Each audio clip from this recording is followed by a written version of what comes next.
All right, a very good evening, everyone, and welcome to Parrot Park Radio, our final week. The footy's not far away, of course, for those who've been sleeping for the last few days. Of course, the opt-in series for the NTFA is going to be up and running and only a couple of weekends away. So we'll certainly chew the fat on that tonight. Great to have Pup, Bobby and Ollie here. Now, gents, you've got to be on your best behaviour because a great mate of mine's here tonight. We go back a very long way. Of course, she's the Liberal candidate for Rose Veers. Jo Palmer, lovely to see you. Welcome. Thank you. Very nice to be here. Don't be on your best behaviour for me. Okay. I'm interested to see what happens. Look at Pup over there. He's just further now, boys. Big smile on his face, looking in my direction. And I'm just wondering. He's been excited all week. Ringing me every Has day. he? Oh, Joe's coming. Very excited. No. How are you going, Joe? It's obviously a new world for you at the moment, but looking on Facebook and following everything that you're doing, you seem to be really enjoying meeting everyone down the beautiful Tamar Valley. Yeah, I'm loving it. I'm really, really loving it. I think I got to a point in my life where I thought I'm either going to die in the newsroom with Peter Murphy or I've got, enough time left in me to try and do something else. And I think it was sometimes you can feel a little bit disconnected when you're basically just living in a newsroom in the four walls of that environment. And now I'm just out and I'm knocking on doors and I'm meeting people, and it's actually quite an honour because people have been really open with me and share their stories. And I think politics isn't everybody's cup of tea, but so far I am absolutely loving it. It's just such a great opportunity to connect with people. It's really special. Indeed. And now that we've got a definitive date, we don't have long to go. What about just over 4 weeks? 4 weeks. So you have no idea how you're going. So you just go hard. There's no scoreboard. So you just every day, you get up and you just go as hard as you can and enjoy the experience. And talk us through the family. They're with you. They're really supportive and they seem to be really thriving and enjoying this experience as well, helping you through it. Well, they are. I think for my older children, I've always been the sort of mum that said, grab every opportunity, live life to the fullest, take risks. And I sat in the same job for 25 years. So it was probably time for me to actually practice what I preach. And so they're kind of in awe of their mum who has walked away from this amazing cushy job and thrown herself to the wolves. And so that's pretty cool to have your big kids looking at you like that. Little boys, all they care about is that footy started again. They're back out in the mud. So they're the happy. They're happy. Not just little boys. Yeah. And my husband's, Andrew Rick, and he's just such a good, solid man, and he's probably the one has struggled the most with this process because you don't mind when people put flack on yourself, but when they put flack on someone you love, you just... he's so protective of me. He's so protective of our family. So he's had to learn that, keyboard warriors on Facebook, you just have to completely disregard that rubbish. Yes. And we teach that in our schools. We say that to our kids, don't we? Don't bully people online. And if you are being bullied, turn it off. Don't read it. Yep. And the same needs to apply for adults as well. So, it's hard for him. I said to him, you can't beat up everybody that says a bad thing about your wife, honey. Don't write their name down in the book. The book would be full. And but it's beautiful as well because, it's pretty special to know he's watching my back every step of the way. Absolutely. Well, look, we're going to talk more about it tonight and maybe reflect on Riverside High School and also, geez, I drove past there the other week. I don't get down there that often, but what they've done down there, the works are extraordinary. I know. What have they done to our bus turning circle? That's right. It's disappeared. No, thankfully the little tunnel under the West Tamar Road's still there. But I've actually been talking to a couple of the old schoolmates. So. Have you? Yeah. Darren Simmons, Matty Cogger. Yeah. And best wishes to Matty Cogger. I think he tunes in. I went up to his place the other week to have a coffee, and he's doing it pretty tough at the minute. So, and Simo went in for an operation on, I think it was only a few days ago. Did he? The 30th. Yeah, down in Hobart, a back operation. So he listens to the show and been our runner at the club for the last few years. Yeah, so okay. and found out, give me a fair bit of dirt on you too, Rick. So, did he? All good. No, it wasn't too much, actually. It wasn't too bad. Wouldn't have thought so. Said you were clean skin. Couldn't find nothing on you. I'd be surprised what dirt you could I've got find on this man. He was pretty good bloke. I've got a bit on myself, but they haven't got it. Hey, happy days.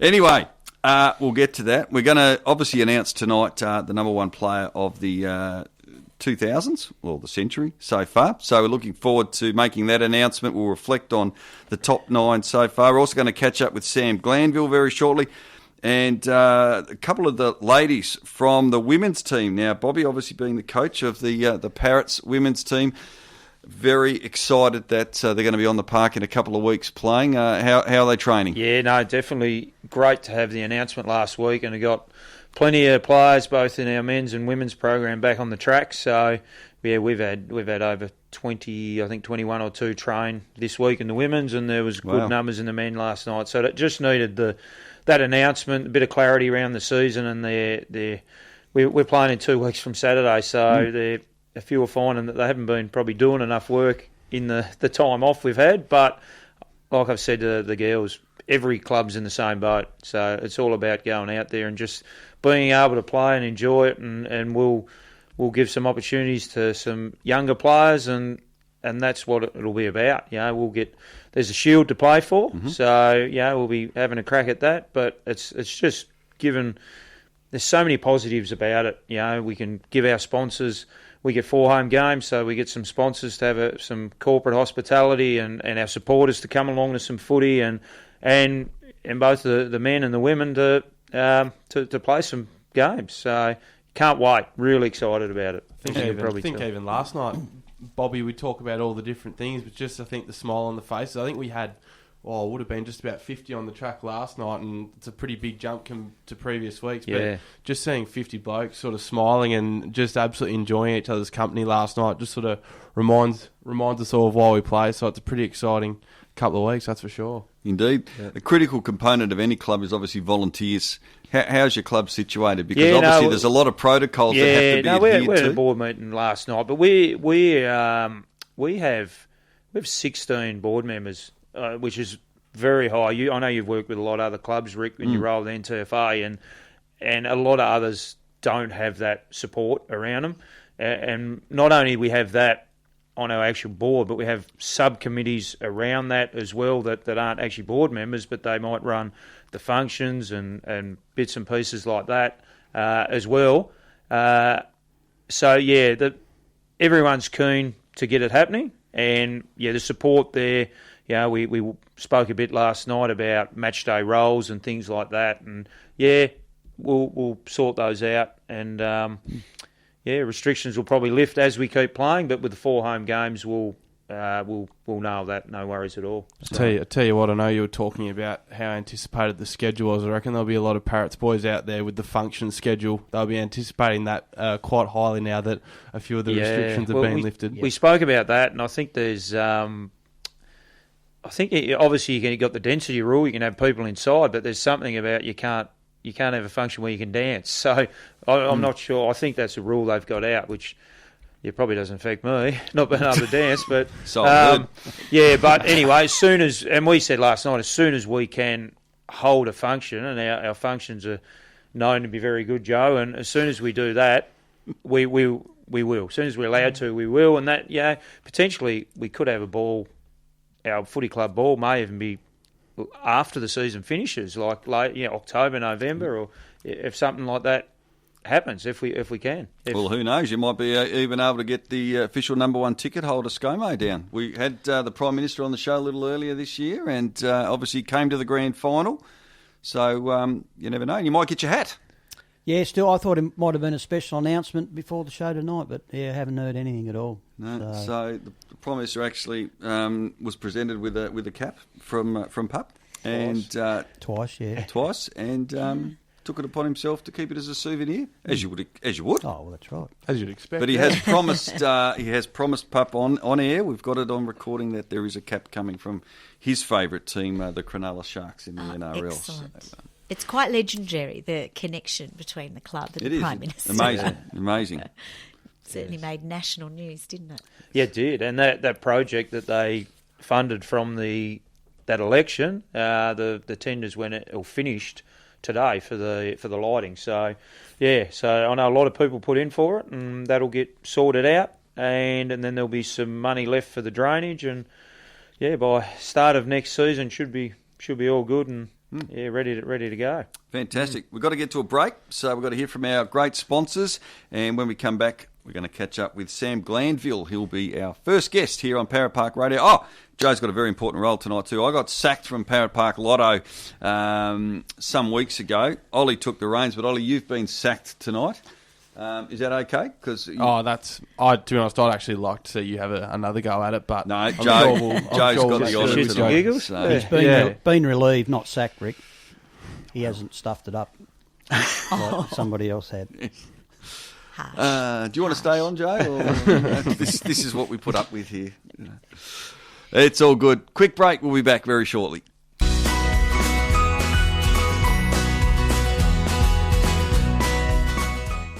The Beauty Point Waterfront Hotel are a proud Parrot sponsor and are well renowned for their superb food, fantastic staff, great views at a realistic price. Call in and see them today at 116 Flinders Street, Beauty Point.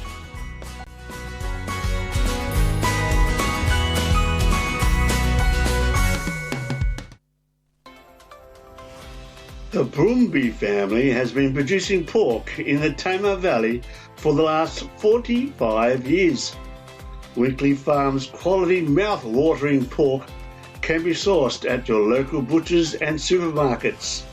They also supply various others around the state. Just ask Alan and he will point you in the right direction.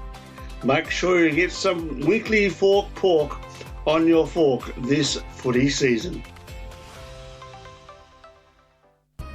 Nutrient Ag Solutions, formerly Roberts Livestock, are experts in buying and selling livestock. For all inquiries, contact Graham Bly, your local agent, on 0439 175 969.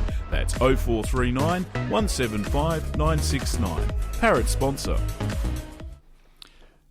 Welcome back to Parrot Park Radio. Great to have your company for our final show, and we've got a big show coming up. Our first guest tonight, well, he played his 50th club game in the Reserves Grand Final, capped it off with the Premiership, and also capped off a great year by winning the Best and Fairest in the Reserves.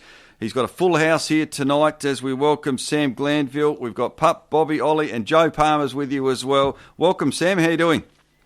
Good evening, everyone. Going well. Fantastic. We're very excited in the room here tonight because we know it's been up in the air for many, many weeks, but football's coming back. So an air of excitement at the Bridge North Footy Club. Oh, there is. Training was a buzz last night. So, yeah, very excited to get back out there and kick a few around. G'day, Sammy. Bobby here, mate. Welcome to the show. Cheers, Bobby. Appreciate it. Great to recap on your season last year, mate. Fantastic effort to win the premiership and star in the grand final, but and to win the best and fairest. Obviously, a very very big year personally for yourself, but to do what you were able to do was outstanding, mate. So well done on that. What are your goals? Obviously, this season it's going to be a little bit different, but what are your goals moving forward at the club? You're only a young man, 21, I believe. What do you aspire to play some more senior football? Yeah, firstly appreciate the praise for last season. It was a nice year, but going forward I'll probably try and put myself up for the ones. I was a bit slack on the training department and whatnot last year, so yeah, I'll probably try and push for a ones gig into the future. No, definitely, mate, because you in the games you have played there, I always love watching you and called you my man there for a while, little tiger man, and you've always shown you certainly can play at that level, and it's like you say, it's just that commitment to that extra training, and I hopefully you do it, mate, because I think you've got a long career as a senior footballer ahead of you at the club. So well done on that, mate. I'll hand over to Pup. G'day, Sammy. How are you, buddy? Good to have you on the show. Good, Pup. How you going? Yeah, good, mate. Speaking of the Tigers, how have they been going the last couple of weeks? Yeah, Good question. Don't want to talk about that. Oh, okay. Yeah, I don't want to talk about footy much at the minute either. All good. Just getting back onto last year, obviously bench coaching the twos. Fantastic season for us, and like I say, pleasure coaching guys like yourself who are always up and about and positive. And just reward winning the BNF.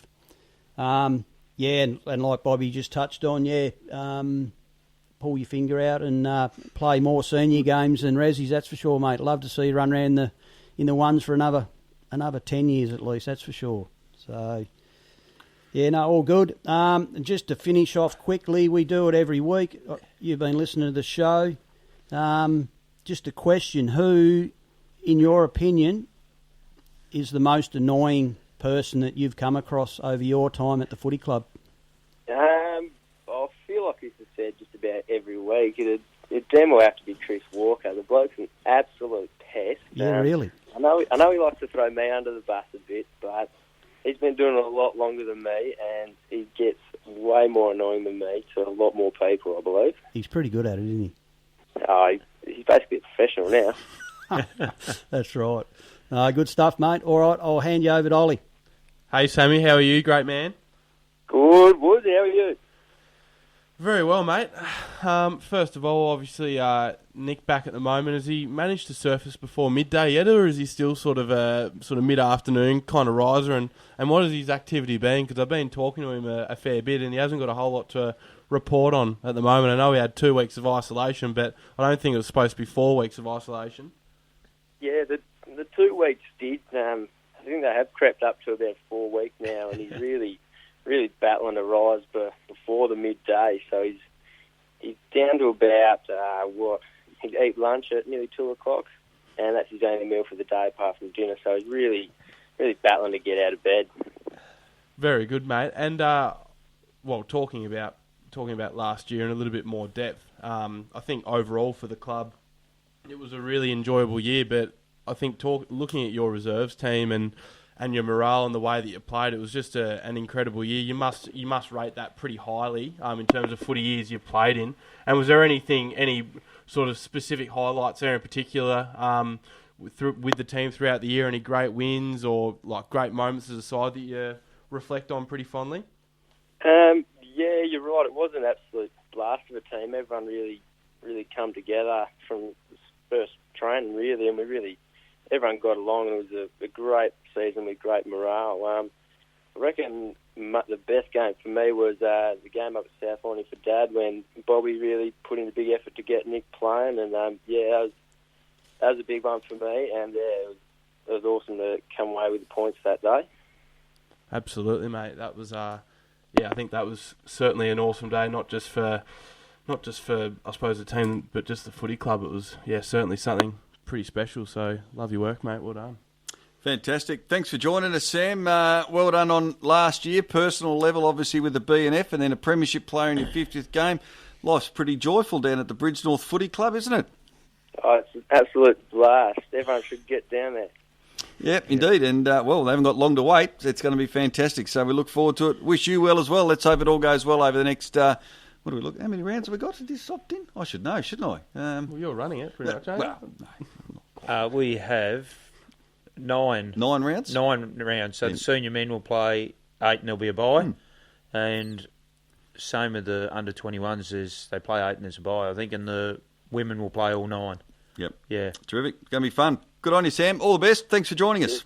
Beautiful. Thank you very much. Good on you, Sammy. See you, buddy. Sam Glanville joining us here on Parrot Park Radio, and great mention of Richmond, currently sitting in 14th position on the AFL ladder, and Hawthorn, the highest placed Victorian team, 4th. We've got Port Gold Coast. Who would have thought? Gold Coast Suns sitting 2nd, the Brisbane Lions 3rd, and Hawthorn sitting just beautifully in 4th position. I'm not sure how long it'll last, to be honest. Okay. I'm not sure. Well, I think how's your tipping going? Do I really? I just don't even bother with it. Hence, I probably don't take you very seriously that it's not going to last. So, how's yours going? It's going pretty well, actually. Yeah, I'm looking forward to see Gold Coast over the next couple of weeks. I think Gold Coast are almost going to be the most watched team. Like, I know they're carrying on about the standard of the game and all that kind of thing, but like they're so good to watch at the moment. And I think everyone's great to watch. And everyone's falling. Everyone's falling in love with him. They still have to leave Victoria. Well, Leave Queensland. Well, maybe not. No, maybe not. So we're just reflecting, Joe, on how brilliantly Hawthorn are going, because I know you absolutely love the Hawks, and we're Hawthorn through and through. And okay, better go to an ad, boys. Eh? We're a bit of a Hawthorn family. Family, yes. Wonderful club, Tasmania's own. It's like Bridge North owns the Tamar Valley. Yeah, Hawthorn is the team of choice down here in Tassie. No, it's good to have it back, the AFL, even though my side are struggling a bit, but it's better than the alternative. I got to be honest, I haven't enjoyed watching it, even though the Hawks are going well. I think the football's been dreadful. I didn't watch it, but they reckon that who did Geelong play on the weekend? Melbourne. One of the worst games I've seen in years. It was like watching. It was 2 goals apiece till half time. It's so defensive. It's just so not what football should be. Some of these games. I think what they were talking about, one thing I was reading is, to be honest, I personally kind of think that all the different shows and all that kind of thing and all the reviewing, like it just gets critiqued so much that it's almost like they're robots when they're going out there. But so many guys have got all this talent when they go in, and all the teams are so system based. They've got to run here and they've got to do this and they've got to kick here, and they can't actually almost play off instinct, which it kind of looks like at the moment. It looks like they're almost getting the ball and they've actually got to think a couple of times, right, I've got to go here, I've got to go there. Yeah. And yeah, it is a bit of a worry. I'm not sure going to 16 players a side or whatever is the solution. I think there's probably better solutions than that, but yeah, it'd be interesting to see how it all goes. It will. And I think you're right too, Ollie, in the speak of Richmond here a bit. One thing they've thrived on the last few years, and they won 2 premierships of it, is their connection and their system. And they, in the COVID situation, they haven't been able to have that connection. And the mindfulness they do there is such a big thing. And, some might think, well, was it such a big thing? They had some great players there. Those players won't lose that ability they've got. But there's obviously something internally that's not making them click at the moment, for those players not to bring those lesser light players into the game. So that'll be it'll be interesting to see the approach, say, Richmond do take with it. That it'll be a test for the coaching staff. Can they really turn it round, or do they now just say, or after a couple of more weeks might say, look, we're going to blood some young players for when these older players aren't going to be there, and get some games into them and some experience into them. So it will be an interesting season. I mean, some of the games aren't great, Rick, but some, I mean, like Ollie said, the Gold Coast are great to watch. I've watched them for the last couple of weeks, and they're good to watch. And there's been some good contests, like Essendon Carlton game was a good contest, went down to the wire, and so it is better than watching the replays every week. But I think as well, even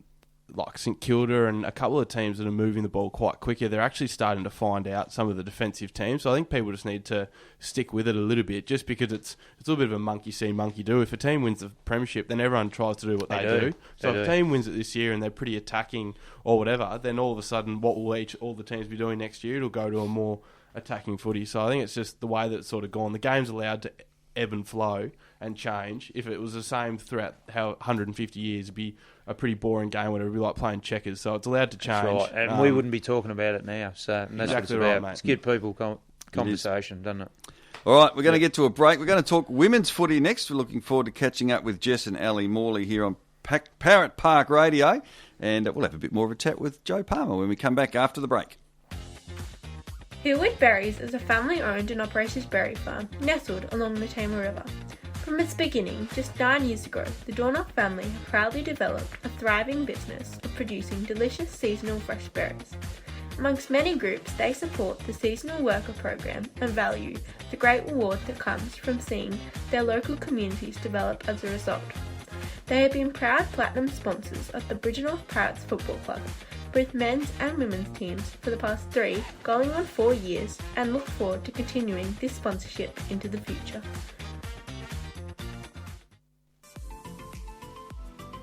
Titan Windows and Doors are your leaders in quality UPVC double glazed windows and doors with exceptional energy efficiency.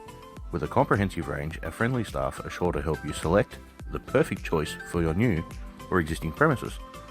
Call in and see us today at 9 Lagana Park Drive or phone 63 303 639. A proud Bridge North Parrots major sponsor.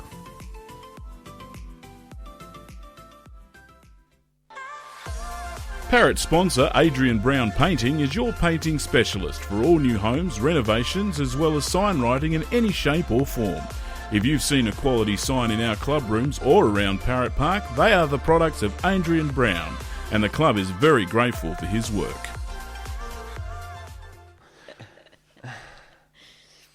Welcome back to Parrot Park Radio. You are with Pup, Bobby, Ollie, and the dynamic duo from Riverside High Class of 86, Joe Palmer and Rick Fontaine. Great to have your company. Joe, we've been chatting obviously about the transition coming from obviously being part of the news for 25 years and now running this campaign. And we now know that, I guess we haven't got long to wait, a bit over 4 weeks, but the Tamar Valley, obviously very close to your heart. Went through school there, Trevellyn, Riverside. What is it? What are you noticing in the Tamar Valley? How is confidence? How is society down there? How are people? People are actually incredibly confident about how Tasmania has travelled through coronavirus. They're very impressed with our Premier, Peter Gutwin. He's become quite the celebrity down the river. I was with him the other day and we're at the Beauty Point Cafe and people were just streaming up to him, just thanking him for what he's done. But he's the first one to tell you that we're not out of the woods yet.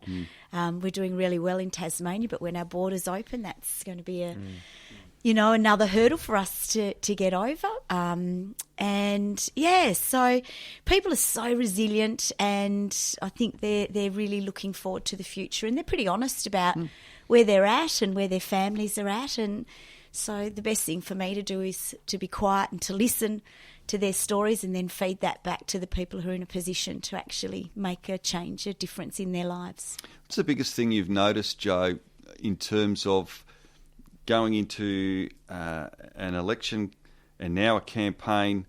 What's the biggest thing that you've noticed that maybe you weren't quite expecting?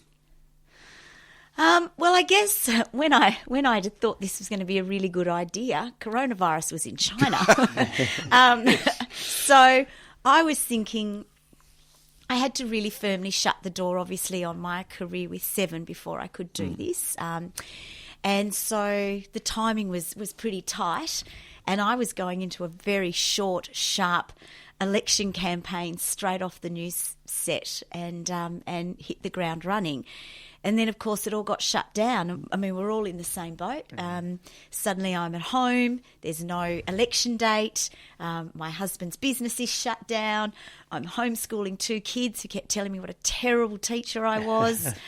And I just thought, wow, this is hard to live with such uncertainty. But it was good because that's how so many other families and business people were living, just not sure what was going to happen, and you just had to be really resilient. So I certainly wasn't expecting that, and here we are months later and we have a date, and so we're off and running again. But but that's life, isn't it? It throws you all sorts of curveballs and you just have to be able to adapt, and that's what we've asked of hospitality industry and businesses right across the state. Just try and adapt, and so it's no different for our family as small business operators or for me as a wannabe politician. Yeah, no, indeed. Thankfully, we had Dancing with the Stars to watch, Joe. Obviously, for those who are not aware, Lily Cornish making it all the way to the grand final. Very, very unlucky not to have won that. But what an amazing job they did. Yeah, she did a great job. Sometimes, I mean, she was only 18 the first time she was on Dancing with the Stars, pretty young for a kid from Launceston to suddenly be on national television doing her thing. But, man, she's done her state so proud. She's certainly done her family proud.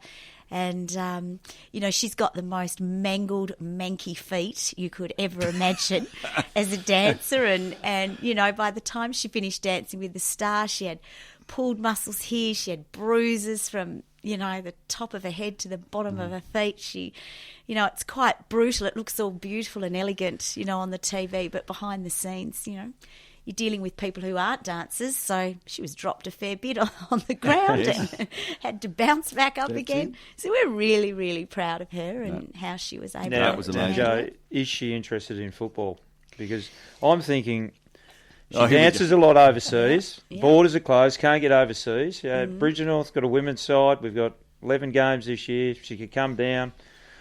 As soon as we get the functions going, she could go pretty well there on the dance floor, Yeah, she'd rip but that definitely play some games of footy. When Lily was a little bit younger in high school, she played netball, Yep. and she was so competitive and so ferocious that I used to sit as far back in the stands as I could, because she's very feisty. And I think if you've got that competitive spirit in you, it really doesn't matter what you apply it to. It's just part of who you are, and she certainly has that. So she's pretty little. She's a tiny bit shorter than me, and I'm pretty short. Oh, we've got But a couple she of girls is down feisty. there. Oh, She'd she'd fit in well. Feisty. Yeah, Really our first and second and our best and fairest last year were two of the smallest girls on the team. There you so, go. Yeah. Wow.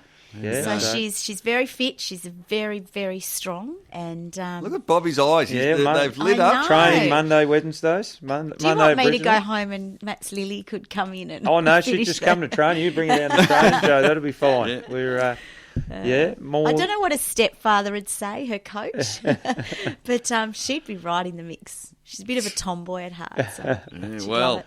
I'll tell you what, our next guests, I wonder how they'd feel about would their place in the side be in jeopardy? I doubt it, Oh because no, I know. these girls are training the house down. And we these two better girls. welcome them now, because in my notes here, Bobby, you've said that Jess and Ali Morley, of course, sisters, are training their house down in 2020, and we do welcome them now, because I know, as we welcome you, Jess and Ali, that you would be very excited that there is going to be some football. All the uncertainty's gone. How excited are you to be getting onto the football ground in a couple of weeks? Hi, we are so excited. Yes, we're really excited about it. We've been looking forward to it for weeks and weeks. Have Yes. the numbers all of a sudden flourished on the training track as well, and an extra spring in the step of all the girls? Yeah, definitely. For a little while there, we had less numbers just with all the uncertainty with everything. But now that we know we've got a few games coming up, everyone's back at training, full, just going at it. It's going to be great. Now, Bobby's obviously trying to get a new recruit here tonight. Would Lily Cornish fit into the side okay? Definitely. I reckon she sounds like she's fit.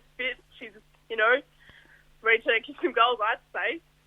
Yeah. There you go. Well, there you go. Just got to work on not the, just me. Just Rick. got to work Yep. on the stepfather, Bobby. Yeah, you send me a message, I reckon, later. Girls, great to have you on the show. Thanks. Well done on your season last year, your first season at Bridgenorth. It was our first year. You girls had both played some footy prior to that. What was the highlight of last year for both of you girls in our first year? I reckon just the whole team spirit. I just love the community with the team as well. Also, the functions have got to be just up there, like just so the silent disco, I reckon, and the ball just always the best time at the functions for sure. Definitely a lot of fun. Yeah, I was really happy to make it to finals. That was a lot of fun. Hopefully, this year, because we are going to. We get a bit of a season, hopefully. Hopefully we'll be able to get there again. We'll get up there, even get to the grand yeah, final. get to the top.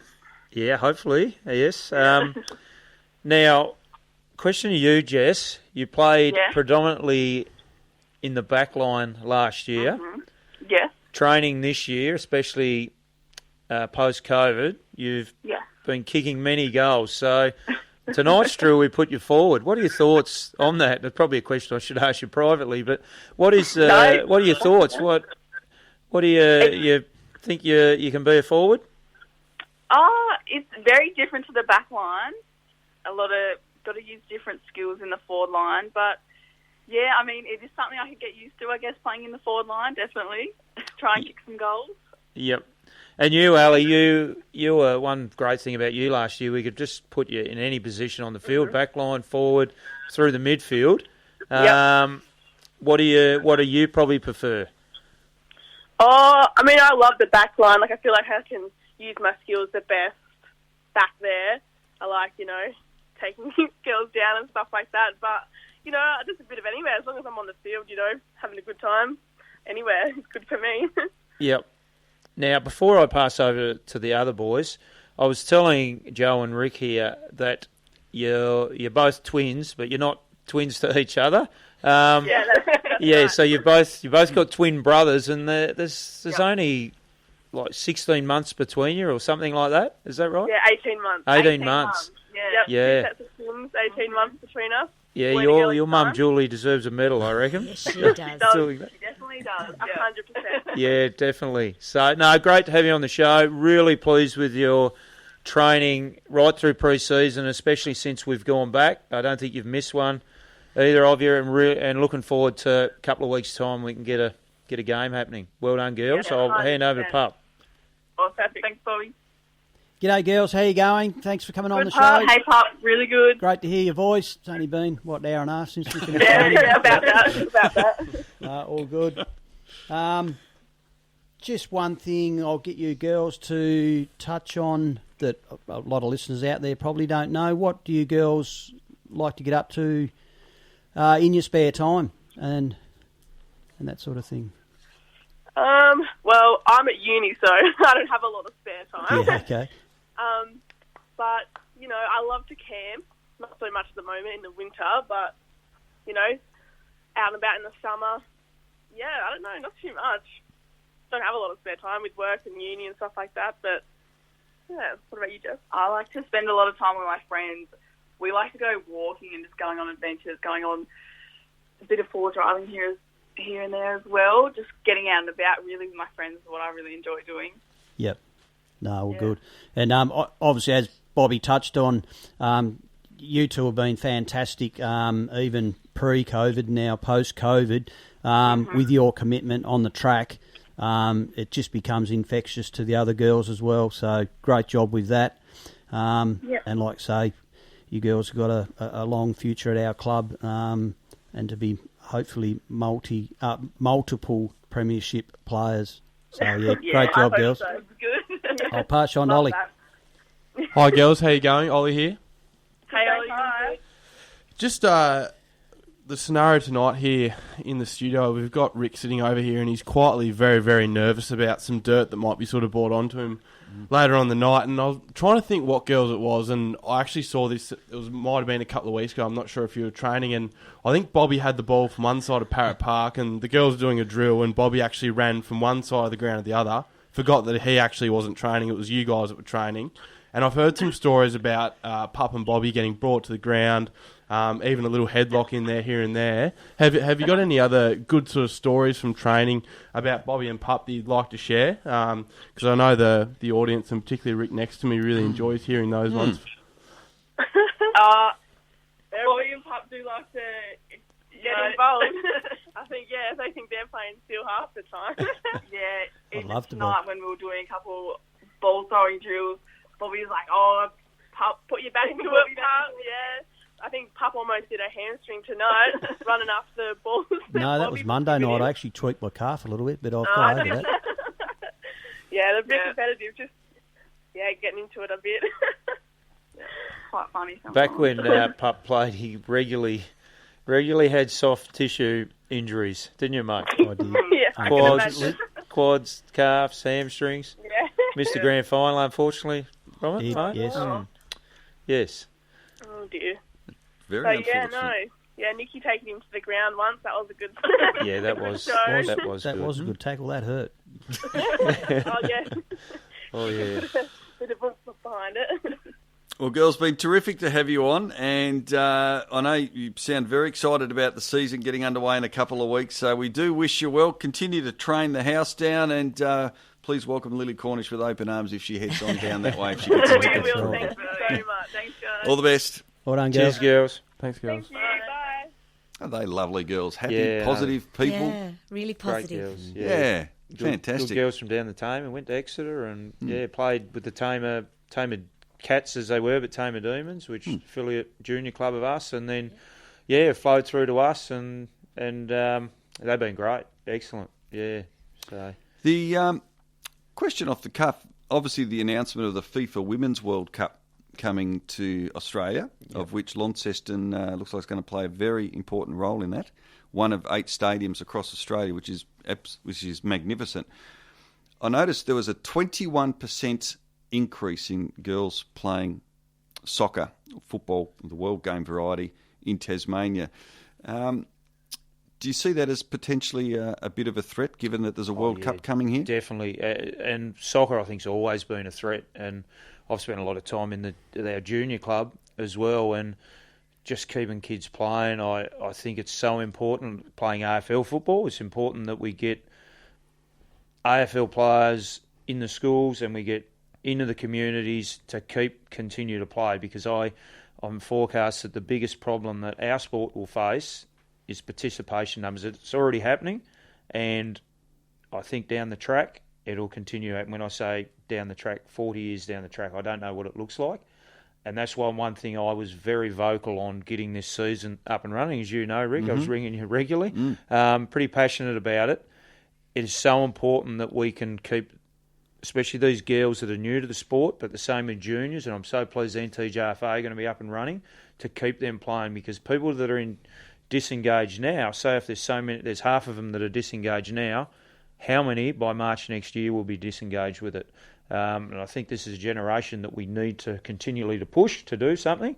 And yeah, that's why I was vocal on that, to continue playing. But as far as soccer, I think it probably always has been a threat. The soccer out there at Churchill Park on a Saturday morning, huge numbers go out there. Around 3,500 kids every Saturday. That's just right, there. and I think it has been a threat for a while. And football, AFL Tas have really got to continue to keep driving it, so that these kids continue to play. And with the World Cup coming, money's no issue when it comes to FIFA. The marketing that's going to be done around women's football will be massive. So, do we think there's always sitting next to each other and they're always competing? And I know a lot of the time we talk about competing in summer and winter sports, but is it almost time that we have a little bit of a relook at the way that the sports do sit next to each other and try and allow kids to play more sports? Because quite often I know it's usually you play one winter sport or whatever, but I do know people that have tried to make it work, even if it's obviously something a little bit different, but trying to allow people to play both, a couple of sports over the winter or whatever. Because for me personally, as well as we were talking about at school, I can see in talking to people that there's even sort of in schools less kids playing sport now as it is, and I suppose that's only going to trend one way. I think it's just got to be one of those things where we try to find ways to get those participation levels up, and it might be sports sitting beside each other. I'm not sure what the solutions are. Midweek things, whatever it might be. And I think you're right. Kids playing any sport, once they get to the age, they'll find what sport they're going to play. But the main thing is getting them actually playing sport. Yeah. And we've had a lot of soccer players in our club. You know, we go way back. Chris Walker gets mentioned on the show every week. Silly Walker, his first game of football of AFL was a senior game at 16. He'd only ever played soccer up until that, and he's played 350 games of footy since. So, but not only that, we got a lot of boys, the Burke boys, and quite a few that played in our reserves and some senior footy last year have all just come from a soccer background. So I think the two can work together. I think you're spot on. It's people keeping active is the main thing, and with the soccer on a Saturday morning in Launceston, and then the biggest junior football comp on a Sunday morning in Tassie, I think some can work together like that, and predominantly the basketball's probably a Friday night thing.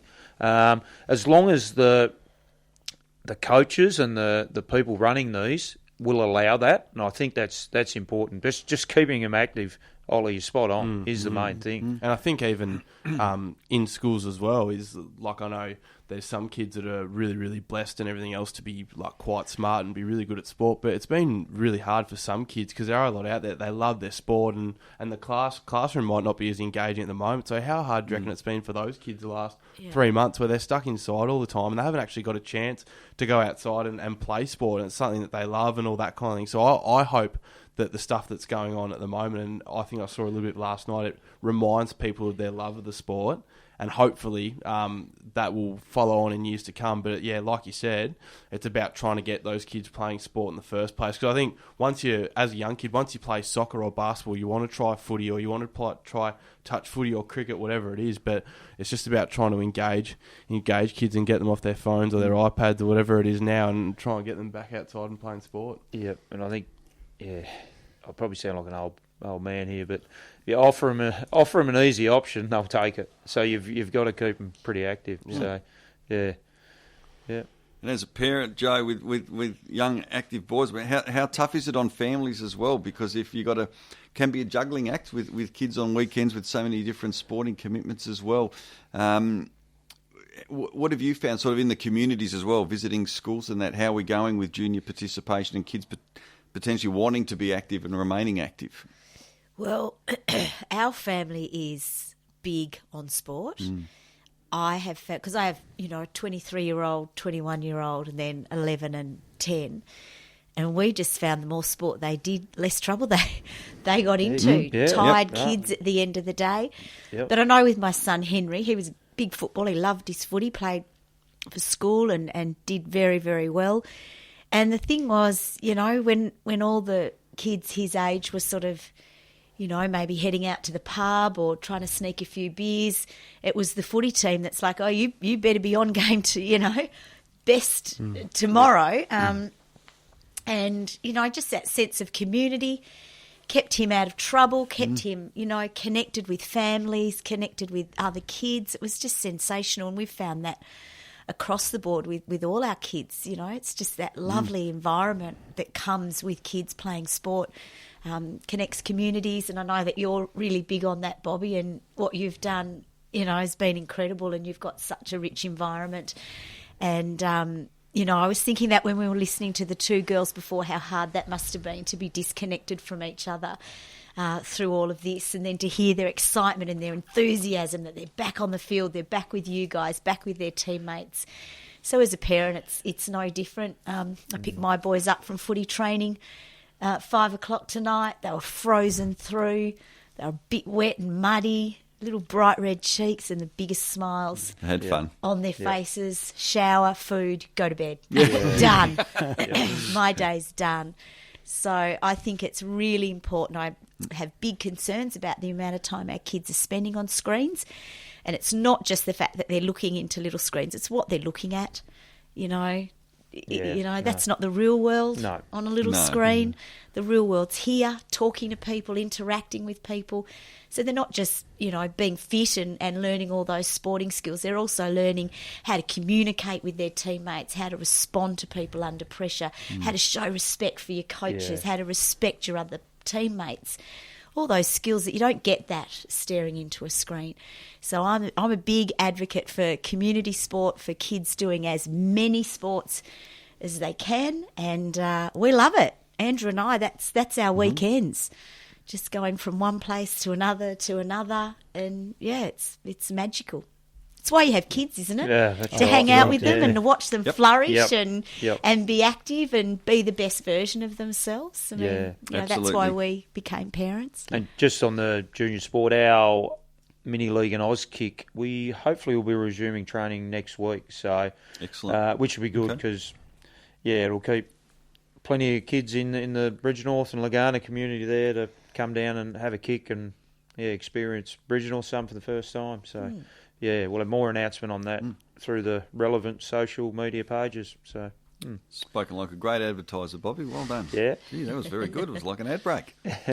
Speaking of which, we better get to one because we got one more special guest coming up tonight, and that is going to be the announcement of our number one player of the century so far, up until 2020, of course, or 2019. Bobby will reflect on the top 9 before we introduce you to number one. We got Feathers Joke of the Week. Goodness gracious me. I mean, it could go anywhere, couldn't it, on past form? He's going to go out with a bang, I think, form. Rick. He's going to go out with a bang, I think. Yeah, and Parrot Park Lotto, of course. as we near the end, and we are running a bit late, so the dirt on Rick Fontaine may have to wait till next season, but we'll see how we go. No, Chris is happy to run for as long as we need to, he said. Joe's got a big day tomorrow, though. Don't put it on me. In the community. I'd like to talk about Ollie's socks, his pink flamingo socks. Explain those, Joe. Yeah. You're very impressed with these pink flamingo I do. socks, I aren't you? quite like flamingos, so I was a little surprised to walk in and see them. Yeah, to be honest, as I was saying, the last few days at school, I've been doing a fair bit of cross country with a lot of the kids. So naturally, I was actually taking sort of 2 to 3 pairs of socks there to school, and then unfortunately, when I sort of whipped the drawer open there tonight, I was like, oh no, I think I had flamingo. I actually had some even brighter flamingos. I think I had another couple of pair of socks which weren't great either. So unfortunately, I had to go with these bad boys. But no, I'm impressed. At the end of the day, they've got the job done, and that's all that matters. Flamingos like marshy water, though. They would have been quite appropriate in cross country. Yeah. Well, I thought that probably would have turned a few heads for the wrong reason up there at school today. So I just sort of thought I'd go with a little bit more of a sensible pair. So bought them out in the evening. Very good. Well All done, right. mate. We'll continue to look at his socks while we take a break and come back with our number one player of the century here on Parrot Park Radio very shortly. Phil and Susan Bennett, owners of Pro Edge Landscaping, are new and proud sponsors of the mighty Bridgenorth Parrots this season. Pro Edge Landscaping are specialists in concrete garden edging, as well as retaining walls, driveways, drainage and all other jobs around your garden. You'll find Pro Edge Landscaping in the Lagana Industrial Estate. Call or visit their friendly team today. Club sponsor McDermott's Coaches at Lagana are Tasmania's largest transport provider, offering specialty tours and charters, transfers, hire and coach charter for all groups big or small. The state's premier sightseeing coaches, offering services all around Tasmania and mainland Australia. Give them a call today.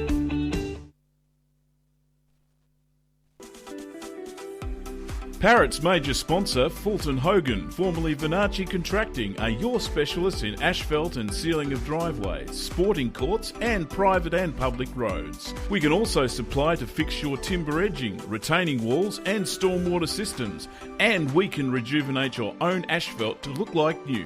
For statewide free quotes, please call 6325 4400. That's 6325 4400. Welcome back to Parrot Park Radio as Joe Palmer warms up the lotto balls. Joe, a lot of pressure on you tonight. Are you feeling confident? Well, I just had a little go at doing it. None of the balls came out, so I'm not sure what I've done wrong. But I'll work it out. Yeah, I've got a few minutes to work it out. That's still better than Rick's. At least they're not all over the carpet. They're not all over the floor, are they? Ask Ollie if you need a hand, not Rick. Seriously. Right. Yeah. People are sick of hearing this. It's just like turning autoplay on all the time, boys. Goodness me. Rick could do it earlier on. You'll get the hang of it, Joe. That's right. Exactly right. Hey, Bobby, we're obviously about to announce our number one player in the countdown, but we just want to maybe just take a couple of moments for those who haven't tuned in every week, maybe on number 10. Yeah, we'll recap. Backwards. Yes, number 10 was Stuart Plugger Brewer. Number 9, we had Lee Blackwell. Number 8, Rowan Sargent. Number 7 was Chris Savage. Number 6, Luke Duncan. Number 5, Josh Murfitt. Number 4, Jason Savage. Number 3, Vince Hennessy. Number 2 last week, Paul Beachy.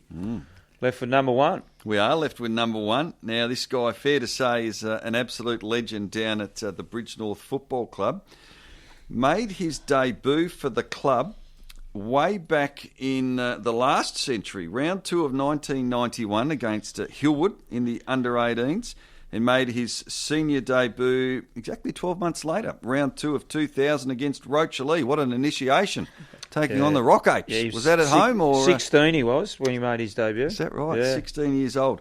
Well, he went on from that round 2 game in 2000 to play 295 senior games with the club, total of 305 games, 318 goals in the seniors.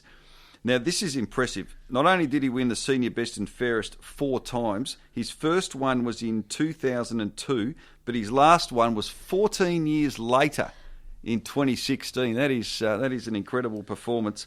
Senior premiership captain in 2010. He was named a centre-half forward and vice-captain in Bridgnorth's 2000 to 2009 Team of the Decade, and senior captain as well, 2009 through to 2011, then co-captain in 2016 and 2017. Probably not going to come as a surprise now after we've read the top 9, but we are going to make it formal.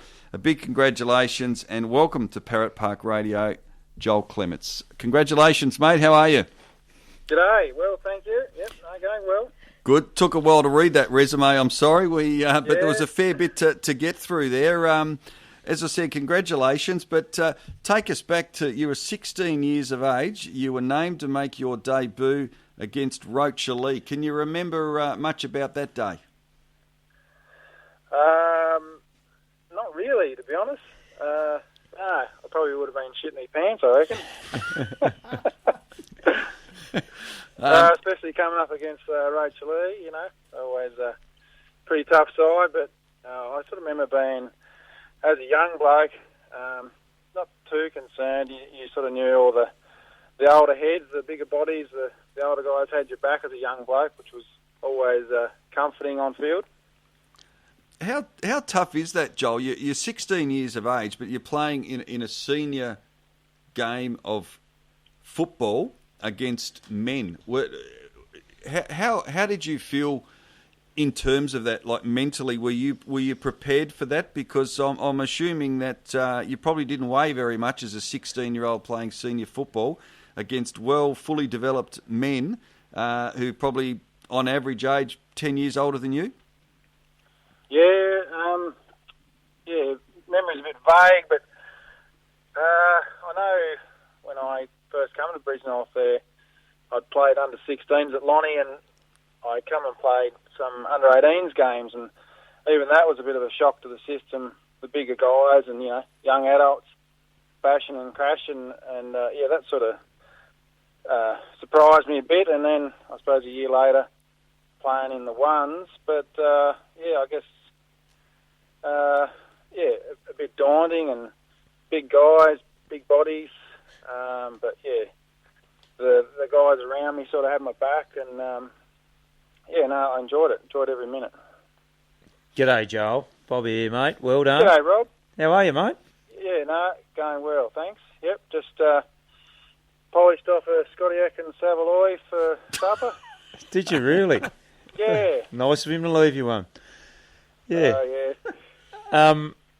Mate, outstanding effort to get number one. I think it was probably the worst kept secret round Bridgnorth. Everyone knew that you would be the number one. That's how big of impact you've had as a player at the club. But another thing, most of our listeners would know this, but some may not know, the impact you've had off the field as well. You were awarded life membership last year, which is a big honour at our club. There's only 40, I think you're about the 43rd or 4th life member, so there hasn't been too many in nearly 100 years. So well done to that. And the reason you were awarded life membership was obviously your playing career, but then you've put time into to be a committee member, run functions. You've done an outstanding job with our sponsorship this year.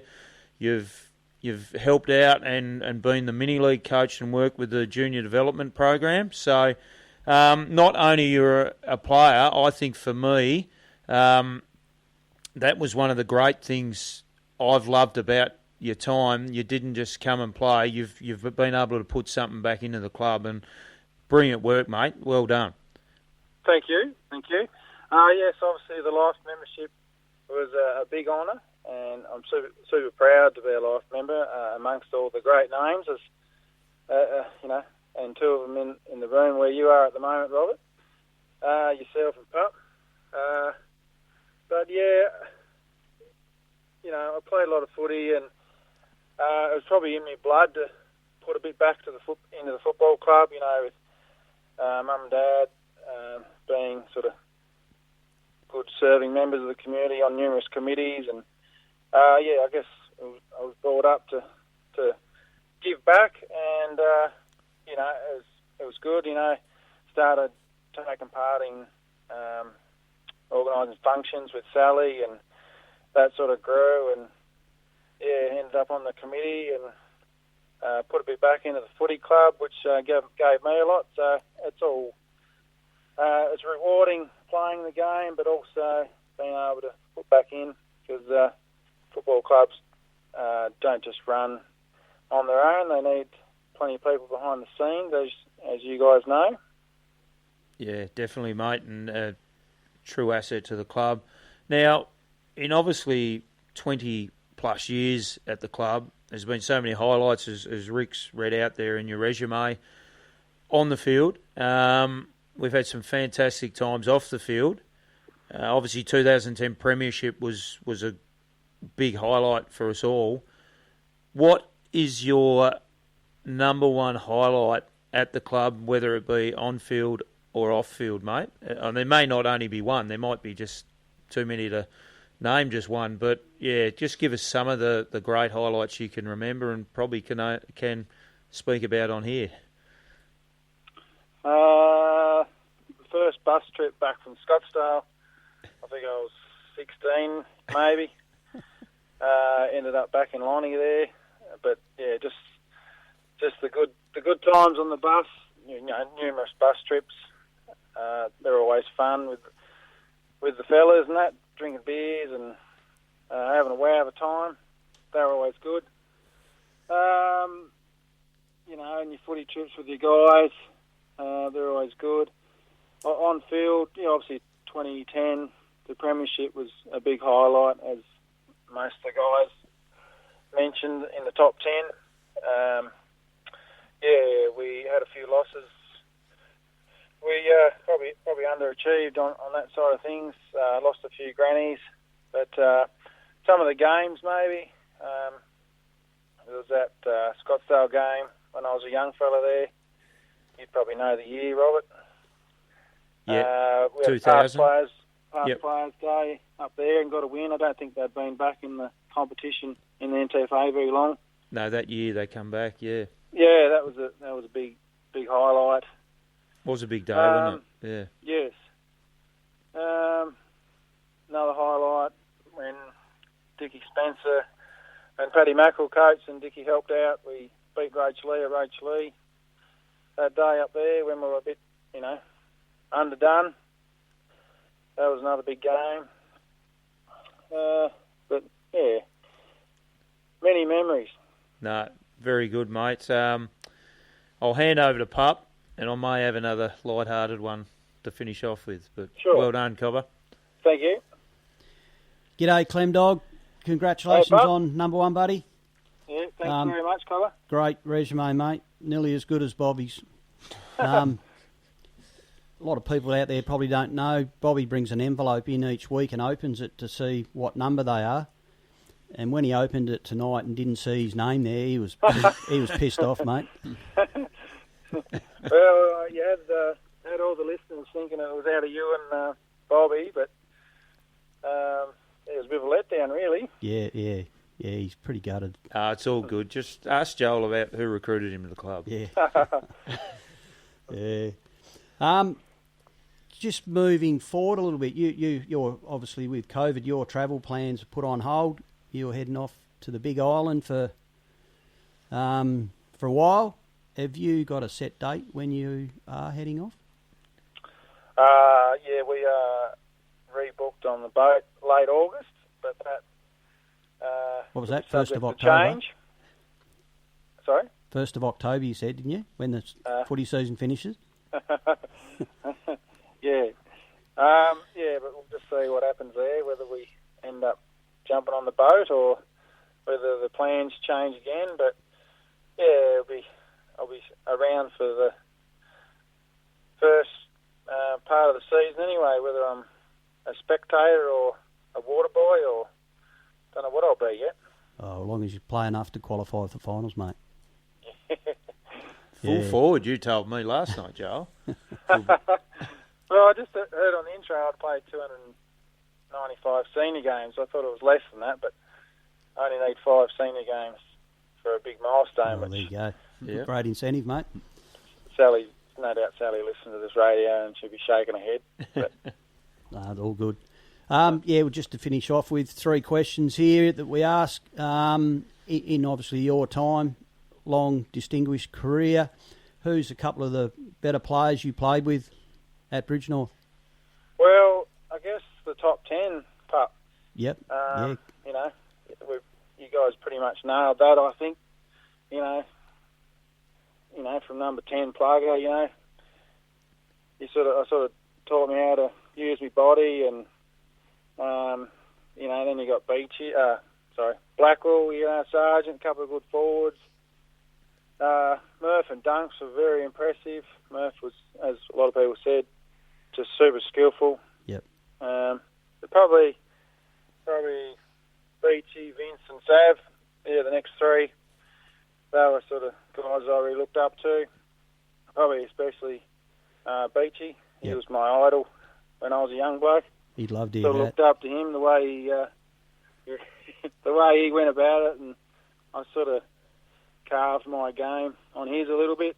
The way he sort of attacked the game, and big overhead marks and spoils, and he was very physical and quite aggressive. Yep. He was probably a lot more aggressive than me, but yeah, I sort of looked up to him. And the big V man, only played a year with him, but he was a lot like Beach. But yep. Yeah, yep. Very, very good to watch. Yep. Yeah, and in that time as well, just a couple off the top of your head, better players you've played against? I thought one guy I didn't really like playing on much, Callum Beams probably wouldn't like me saying this, but Stephen Main, he was bloody hard to play against for South Launceston and Rachel Lee. Just hard at it, just major and everything. Yep. You know, when I was a bit younger, like Dale Chug, Dickie O'Neill, Sean Muller, blokes like that. Yep. What about Mulvey from Deloraine, Joel? Oh, far out. He kicked 8 on you. You were still best on. I got best on ground. He kicked 8. He was a madman. He was freakish, wasn't he, that bloke? Oh, gee. I did not like playing on him. Far out. Yeah. He was a madman. But he wasn't too bad when I played on him. But I heard a lot of stories. Had me worried.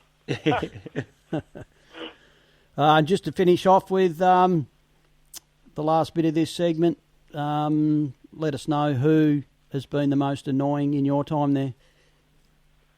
Well, probably Circle on a footy trip. Yeah. He must leave the TV blaring all night every night. Shocking. Oh. That's one of the annoying ones. But probably, I don't know. Everyone says silly, but Mega, Jake Nunn's a bit annoying. He just come up behind you at training and Ollie loves to hear that. Pull the hairs on the back of your leg, like just a menace. And Cameron West, I thought I'd give him a special mention. Yeah.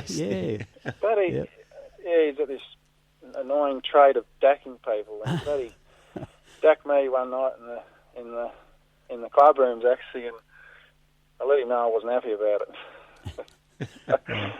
Fair enough. But all good. Yep. No, like I say, congratulations again, Joel, and I'll hand you on to Ollie. Thanks, Pup. Clemo, how you going, mate? Congratulations, Ollie here. Thanks, Ollie. Cheers, man. Just wondering, obviously, there'd be no doubt throughout your playing years there would have been multiple offers to play footy at potentially a higher level or elsewhere and everything else. In general, I suppose probably more talking about the club, but what have your motivations always been to like playing footy? Because it's obvious that just your sort of, I suppose, your pure love for the game and for the club's been at the forefront. Otherwise, potentially, particularly the games that you played, might not have been as high. Is that basically what it was? Just your love for the game and the club? Because the amount of years that you had up there, and obviously, like we've spoken about, you leading out there from full forward in a few weeks' time as well. That'll continue. So, what have been your motivations with playing the game for so long? Just a love for the game, and I guess I just, when Bobby got me to Bridge North, as soon as I drove in the gate with Mum and Dad, and was greeted by the great man Patch there, and I guess I just found a love for the club, and they made me feel super welcome, and I had a few offers to go here and there. But, I didn't really sort of consider them. I didn't really consider going anywhere at a high level. I was just settled in, mate, at Parrotland, and it was always a good standard, but just great people, and great place to be. So I felt obliged to stay. 1 year away, but I quickly found my way back. And and a little bit of a different question. I love hearing about the stuff that you've done on the committee, and I'm sure two of the blokes in the room are probably a couple that are probably up there. But who are the people, I suppose, for the guys that might not know the footy club as well, behind the scenes that you've just been amazed at the amount of work that they've been able to do? Because we certainly wouldn't be sitting here if it wasn't for some great people that we've got at our footy club. That's dead right. I mean, we've got a super committee that all work hard, and a lot of people outside the committee that contribute too. My mum's on the committee, but Dad will help out, where he can on the gate, most home games and bits and pieces. But we're always grateful to those that can help out. But obviously, Patch has been the head honcho for a while and does a power of work. But and Bobby is bloody unbelievable what he does. I don't know how he does it, but hats off to Bobby and Pup, especially this year through the COVID, what they've done to keep things active and keep everyone interested, and potentially be one of the guys, be one of the few people that have got this season up and running. And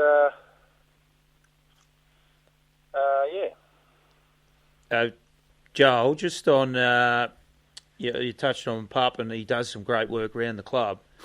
Now, last year in the showers, part of getting the women's team, where you had to put petitions up in the showers. Can you tell our listeners your thoughts of when the four shower heads, where we used to have a shower for a long, long time every night? What were your thoughts when those petitions had to go up? Well, they had to go up, and Pup did a wonderful job, but as always, one of my favourite times is finishing a game or training, getting in the hot shower with the boys, cracking a stubby, and but those days are done and dusted, and unfortunately, yes. It's a sad state now, but we'll have to just shower with the old cubicles now and be done with it, I suppose. Yeah, we made the most of the last one, though, before he did put them up. Yeah, I actually got a photo of the three boys, from the waist up, of course. We Bobby, yourself, and J-Rod. Yeah, we certainly spent some quality time in there before retreating to the bar for a pie and a beer. Yeah, we solved many AFL clubs' woes, many world problems while the showers were going on, and a lot of other problems. So I think it was it was good. Good connection, and people pay money to go to a shrink for things like that. But just sitting there talking to a couple of mates, we felt great about the world, didn't we? After we, that's right. Quite sure that Clemo was expecting this. This was the way we were going to finish the conversation with the number one player of the 2000s. Joel's, Ollie, tell them about Joel's shower culture. It's something. He's very dirty on the new generation. They're not big on showering, and he mentions it a lot of times. Well, I haven't. Part of the reason why I'm so keen for him to play this year is I haven't actually played with Clemo. So because last year was my first year, and Clemo obviously didn't play, I've heard a little bit from the boys in regards to it. I think on a couple of occasions there, if I was catching up with a couple of the boys, whatever, they said, we'll give you a call when we're done. And I remember going on, I'd see the Snapchats put up by the club, and it'd be 2 hours later, and he'd send me a message going, we're done. I'd be like, why did it take you so long? And he goes, we're in the shower for about an hour and a half with Clemo or whatever. Righto, whatever you blokes do. But so maybe that's something I'll get introduced to this year, Clemo, just after hopefully we've had a good win, and you've probably kicked 5 or 6. That'd be nice. What do you reckon? For sure, mate. And just quietly, mate, I reckon you're the next best thing.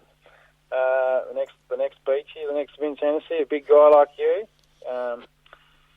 You got very, very promising. Look forward to seeing you play. And if I do play, I'll be definitely bringing the shower culture back.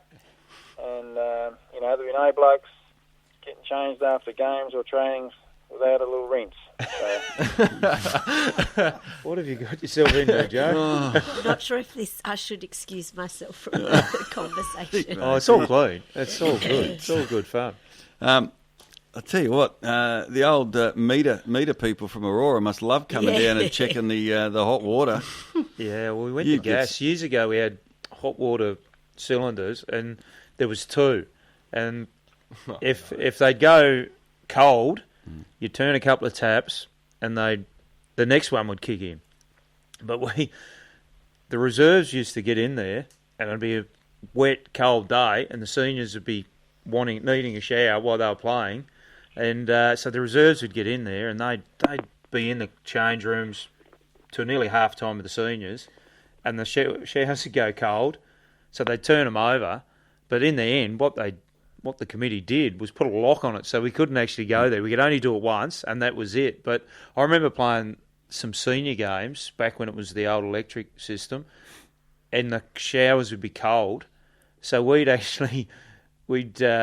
put a towel around us and walk round to the umpires' rooms around the back where the umpires had hardly showered. They'd gone and had a nice steaming warm shower there. So, yeah, good old memories. I'll tell you what, you've got a serious shower culture when there's an actual cage around the gas cylinder because you've got you blokes hanging in there for far too long. Yeah, now we wouldn't be using much now. We used to drain the tank too. We always drain the tank, but nowadays... Yeah, no dramas, but anyway. Fantastic. All right, well, look, Joel, congratulations. It was probably the worst-kept secret of the Tamar Valley over the last 9 weeks as we counted our way down, but it's an outstanding career that, as I said, began over 20 years ago with Bridge North. You're as loyal as they come and very well-deserved, and obviously a life member as well. Well done, and hopefully we might see a bit more footy out of Joel Clements at some stage as well. No worries. Thanks for having me, and well done with the radio show, all you guys.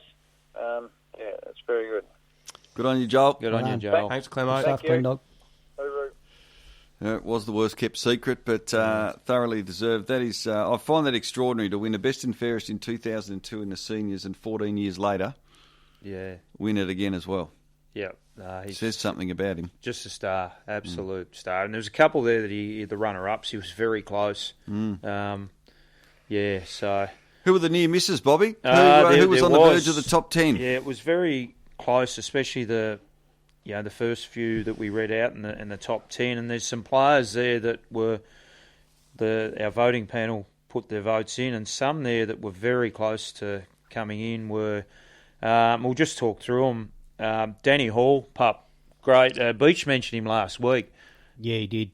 Yeah, he was undersized ruckman. Danny played now. He won a best and fairest. Played in our 2010 premiership, and he just could read the play. He'd sit in the hole, take a lot of marks, and he'd always give midfielders first use. Just the work as a ruckman, the work he did around the ground, not just as a ruckman in centre bounces and that. Yeah, like say, fill that hole.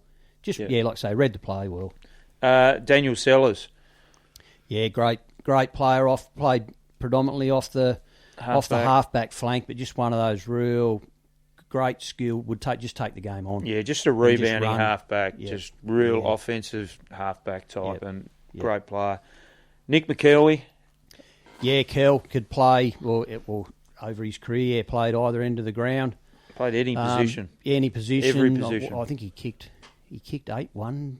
He did. Only 2 or 3 rucked, years ago. Yeah, rucked before, played full-back. Yeah. Star. Curdy McCabe.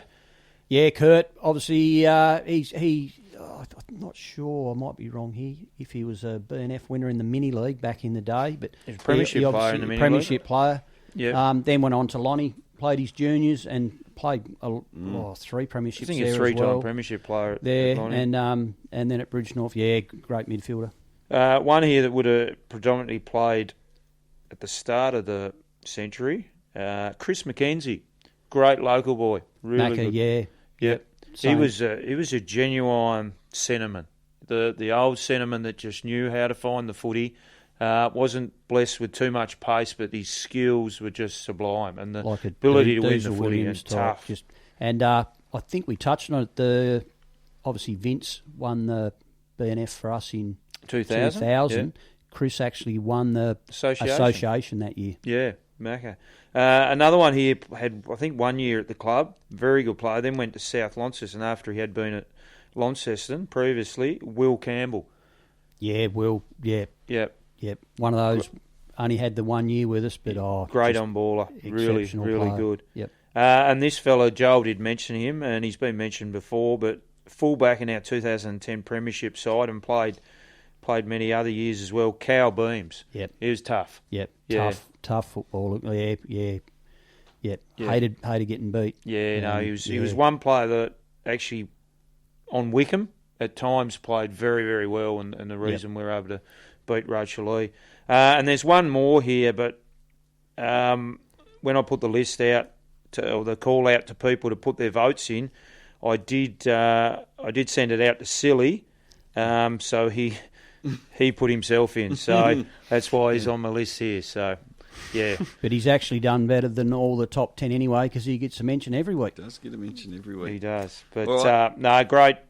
great list that didn't make it, and obviously great list that did make it. So absolutely fantastic.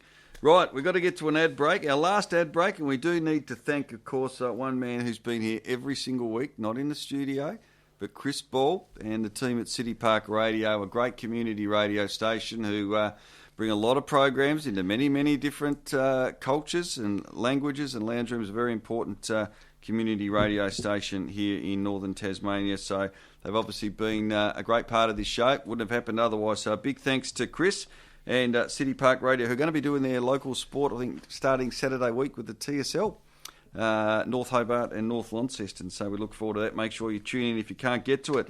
Ad break, then we got Feathers coming up after the break. Joe, you'll be looking forward to that. We've heard stories about showers, and now we've got to put up with a joke from Feathers. Is it any worse than Murph's jokes? I don't know. That's a very good point. It's a very good point, and they haven't got any better. No. Quick break, come back, then Parrot Park Lotto, and we'll be wrapping things up here very shortly. Visit C&W Electrical Launceston for all your electrical needs. If it's heating and cooling products, power points and switches, LED lighting or solar power, C&W will have the solution. 100% Australian owned and operated, and supporting local families and community and sporting clubs. The friendly team at C&W has over 130 years of combined experience in the electrical industry, so no question will go unanswered. So if you're building or renovating, get in and see Flinty and the crew at C&W Launceston, a proud sponsor of the Bridge North Football Club.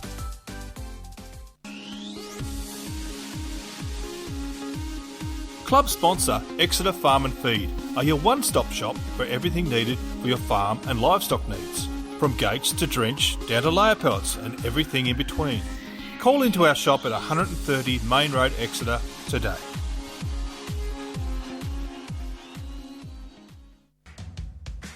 Tembe Civil is pleased to sponsor the Parrots this year. From the 1950s to the late 70s, the Tembe name was synonymous with the Beauty Point Football Club.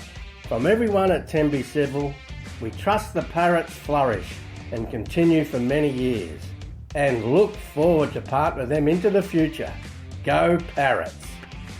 Lotto, Joe. Lotto. Let's just get do to the Lotto, please, for heaven's sake. Yes. Let's do the Lotto. I've worked out how to do it. All right, here we go. So we've got $200 up for grabs here, Bobby. We have. So just mixing up the balls. Here we go. Very nice. First one is out, Joe. Number 90. 90. Have we had that one before? We have. Oh. Marg Mitchelson. Oh, well, from Marg, well done. Well done. Airlie Beach. Yeah, she won the 200 before too, didn't she? Yep. Well, she won one of them. Yeah, it was definitely 200. Well done. So she had a great 10 weeks. All right, another one. Yes, this is for $100. And for $100, 95. Oh, wow. 95. Greg Circle, the father of J-Rod Circle. Right, ScoMo's best mates. Yeah, fantastic. Very well good. done. Yeah. Very, very nice. That's about all we got time for. Oh, no, it's not. No, it's not, Rick. We have got a few thank yous for the getting show, late. but Okay. I know it's getting late. But And some dirt. Pup, you might as well start off with a bit of dirt. After Rick, you did a couple of stitch-ups of Pup and myself. So Well, Joe's shaking her head because she knows that none of this could possibly be true, whatever you're about to come No, out. this is all right. This has come from another source. You'll work it out pretty quick. Yep. Read this out. He's got out of Rick and myself. I turned up dressed in standard tennis gear. Rick always turned up dressed like he was ready to go to a black tie affair and never a hair out of place. Would that be correct, Rick? Yeah, no, hair was fairly. I took a fair bit of pride. You know, tennis is it's a good sport. Where were you playing at Wimbledon? Well, no, this would be Trevelyan Tennis Club, I reckon, wouldn't it? Yeah, second one here. He always liked attacking the net, Yeah. but he was no twinkle toes. No. You always heard him coming as he was flat-footed. It was That's like a very herd true. of Jeez, elephants this is- coming up behind this is easy. me. No, that's very true. Very true. Yeah, he probably wasn't quite as comfortable at the net. Yeah. He also had a bad case of white line fever. I felt like I had to wear a raincoat when he lost it, with the spray coming out of his mouth. No. This happened when he put his Dutch hat on. He must have thought he was representing his country of origin. That is the biggest load of rubbish I've ever heard. Oh, in is my it? life. We don't talk any rubbish on this show. I do remember that cap, actually. Australia, don't And they? then the last one here, he says, just ask him about the tantrum he threw when I pulled a Hail Mary shot to beat him in the club championship final at Trevelyan. Gee, wish I could think back that far. Probably Anyhow. conveniently forgot that one. He was a Oh, good. I will you might tell have done too. Oh, Bill Wyman was a very good tennis player. So, yeah, Yeah. we had some pretty famous doubles victories How in did the you know old it's come city from and Bill? Swan. How did you know it come from Bill? Had to. Am I correct? Could be. Could be. You just- Now, Anyhow, that's me reliable. done. I've got one here. Now, Yes. Joe, in school, Rick was always known as Rick Fonten. Now, I've known some people that have been to school with Rick, and he was Yeah. Rick Fonten. Yep. Now, obviously, since his media career taken off, Here we go. he's just got a bit of Hollywood about him and added the Fontaine. Is that he was Fonten, wasn't he, at school? I do remember him as Rick Fonten at school, Yes. but I would guess we were pronouncing it incorrectly. Correct. And I just could not be bothered because this is a very true story. So the origins of my family, obviously a Dutch family, but the origins are French. And for those that are well educated, particularly those that go to Riverside High School, they would know that. You guys may struggle with this. But, so... Ollie went to Riverside High School. Oh, well, Ollie, you know. But, no, it is Fontaine. It's got two little dots above the Y, but the fact that it's spelt F-O-N-T-Y-N, because we don't have dots above the Y here in Australia.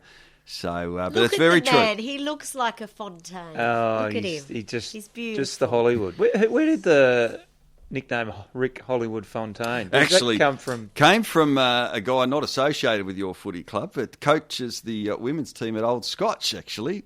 Nick Yeah. Demden, Yeah. Worm. Yeah. He came up with that because I was working with him at Shadforth's when I think I started doing a 30-minute spot on ABC radio with one of the best radio announcers I've ever worked with, someone that Chris Ball used to produce for, actually, Roshan McCann. Yeah, used to So listen we to had that. a little, wonderful radio announcer, and that's that came from Worm. Yeah, okay. Yeah, Hollywood. Yep. Very good. That's it. Yes. Is that it? That is. Jeez, you did. I've got... That was all right. That was tame. That wasn't too bad. We've got some thank yous for this Yes. show. This for obviously 10 weeks we've run this show. We didn't really know what we were doing. We come up with the idea very early in COVID, keep people connected, keep people talking, and we followed it right through. Once we started the show, to restrictions eased, and we were able to get AFL played, and now we've even got a start date for some of our own footy. So it was really good. We said we'd run these 10 shows. We'll potentially even... We're looking into maybe running some other type of series down the track. So listeners, there'll be more to come on that. But there's a few people to thank for it that it got up and running. Firstly, host in here as well, Pup Ketchell, jumped on board straight away.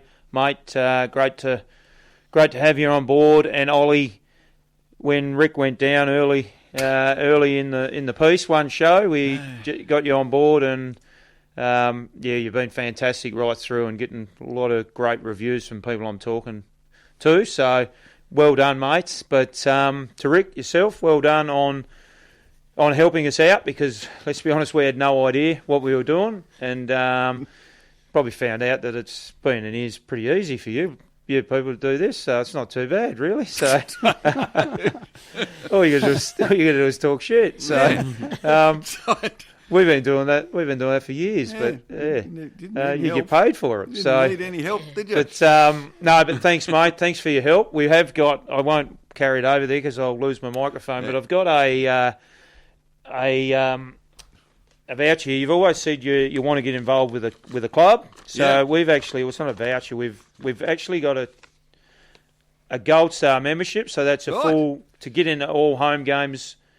It would have been for this year. It's 2020, but we've crossed it out and we've got 2021. So for next year, mate, you're a Gold Star member of the Bridge North Footy Club. So thank you very much. Welcome aboard, and great to have your input into this show. But the main person we've got to thank, and this show would not have happened without the generosity of this bloke, and that's the bloke that's pushed the buttons out there, Chris Ball. Mate, you're an absolute star. I assume you can hear me out there, and I don't know if you can come out into the studio here, because we have got a gift for you that our the star of our catering committee, Jenny Cox, has put together. She's put a hamper together, which I'll pull the towel off here. Here he is. Here he comes. Here he comes. Chris, Twisties. There's plenty of food, and there's some vouchers in there for a few of our local sponsors that you can go down and get a feed at. But mate, your generosity to come in here on a Tuesday, Wednesday night, and we mucked you around a few times. We didn't know when the Prime Minister was coming on and which night, and pushed all the buttons, and worked everything out for us, mate. You're a legend of a bloke, and it's been great to meet you. And thank you very much. So, well done, Chris. Well done, mate. So, well said, great Bobby. work. And I've got a couple other just announcements to club ones. Our ads that you hear on here. The first show, we had nothing prepared, so Pup and I were reading that ads out, and that was pretty ordinary. So, it wasn't real good. Marcus Byard is a great help around the club and part of our sponsorship team. He got together and put all these ads together with the help of Weeksy, the blind man, who produced all the ads. So well done to Marcus and Weeksy. To Kendall Broomby, who once Rick gives me the USB, I go home and listen to it each night, make sure it doesn't sound too bad, and then give it to Kendall the next day, and she puts it all up on the YouTube and puts a link on the Facebook. So a good team behind the scenes. Like I say to our listeners, something might happen over this series, so stay tuned to our social media, and hopefully we may do it again. So that's it for me. Thanks for coming in, Joe, and good luck in the election. Thank you. Thanks for having me. No worries. Bobby, well done to you too, my friend. You are, as people say every week, you are absolutely everywhere. I don't know how you do it. You certainly don't need me around here, because you've been on the Could Have Been Champions with ABC. You've been on television. You've been in the newspapers. You've been on the radio. He's ready to take over, Joe. He's everywhere. I don't know how you do it, mate. Yeah, I know. I don't know. But no, honestly, what I was about to say, there's that 5 minutes of fame, but I just enjoy going back and being on the farm and listening to the ABC, to be honest, and listen to the footy. So it is a great footy club. It's been a great pleasure to be a part of this, because it was all done not just with the football club in mind. It was about the Tamar Valley and bringing something back and a bit of light-hearted entertainment, but also meeting some great personalities along the journey. So to you, Bobby, Pup and Ollie. Tell you what, Ollie, very impressed with you. I think what Bobby said in the feedback, he's got a bit of a role in media, Joe. Yeah, can you please take Murph's job? I don't know.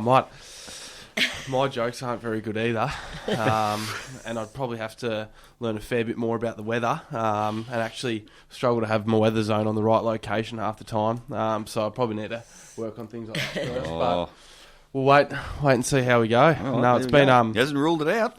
It's been good fun, but I mean, Bobby and to Pup, and obviously to Rick as well. But Bobby, I mean, over the last few weeks, whatever, I think just on behalf of the footy club, like how proactive and almost just always being that one step ahead.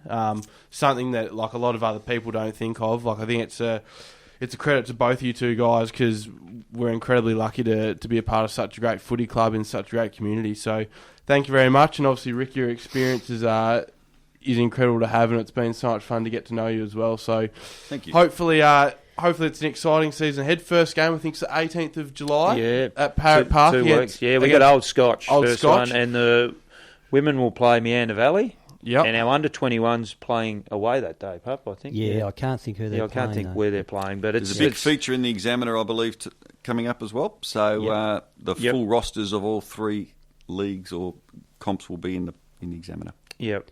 And just quickly to finish off, thanks very much, Bobby, for when you rang me and said, listen, this is what we're going to try and go ahead with, and like so I just jumped on straight away, doing ink for the footy club, of course, and to get you here, Rick, to show us the way, so to speak, to start with, because we didn't have a clue how it was all going to go. No, you didn't. We were petrified our first night. We didn't. Here we are, 10 weeks later now. Can't believe that the 10 weeks is up. No, it's gone fast, isn't it? Bit of a sad moment, really, because it's been a ball. Yeah. Loved every minute. Well, at least the bonus is you've got footy to look forward to in a couple of weeks' time, exactly which right. everyone will be very excited And about. one more thing, our apparel, which like the beanie that Ollie's wearing and the hoodie and this sort of thing, we've been waiting on it for a long time.